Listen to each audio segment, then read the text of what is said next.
Yes. Bwe kakkana lino si ddagala gana lye tutunda. Linde byogero. Akakajja w'amaalo tinti kola tinti anoga mu mutwe. Nsirikako. Sirisakamu. Ate nga wenganya tugenda bufuna. Sikeeka bunyo bulungi. Nga tugenda wa mwami Oyo nona meeting ya batomanyi wefuula amanyi. Honorable, very sorry. Masaba omukyalo nandeke. Oyagala okwerabisa nfunirako views. Si mu views. Namuwe ebyapa ebyo nga tugenda wa mwami twafunye ebyapa.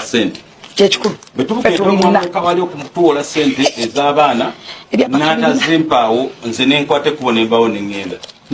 Olufiga yeyongedde okukunya Hajjat Zula mu ofiisi ya Honorable Minister Balamu. On top of that, mwana wattu omulundi ogwaleera enkumbi tefuuse enkumbi, bulijjo mpulira enkumbi. Mwana wattu nga temumbuusanga. Hajjat Zula aleese enkumbi n'agikuba ku mmeeza ya Balamu pu obumu ku bujulizi bwe bagambye mbw ate kooti ekyanoonyereza. Mwana wattu Hajjat Zula abulina enkumbi agiggyeyo n'agikuba ku enkumbi senkumbi jembadde ensuubira ndala ku nkumbi Hajjat gyali mu enkumbi efuuse enkumbi naye obutambi bwombi kambukuwe ak'enkumbi n'engeri fulufiga gye yeefuze wali eri mu ofiisi ya Balamu mwana wattu nga beeyongera okubeera nga bakunya Hajjat Zula bannange omusango gwa Hajji ne Hajjat si gwe gwagenze mu kooti y'abantu onoowulira. Omwogezi w'ekika ky'emmamba tetulabanga ku nkumbi tuwulira nkumbi abafumbo bawoza enkumbi enkumbi kyeki omwogezi w'emmamba enkumbi nno Zula agireese mu ofiisi ya minisita Balamu n'agikuba ku mmeeza bwe kapwa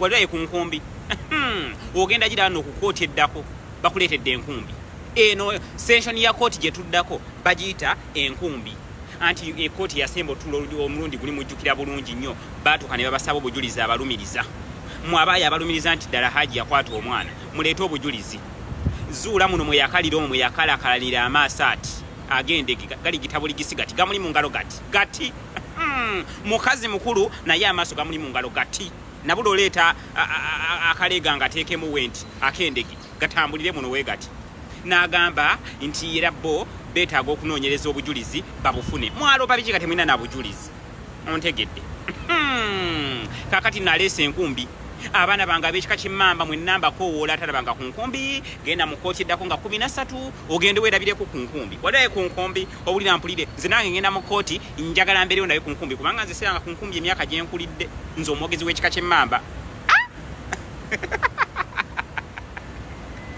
bannange gano mawano kino sikirabanga Zula olya mmere ki olya mmere ki onywa byakunywa ki ne mebbiriisa abaana bange na mukyala wange n'abaana bafa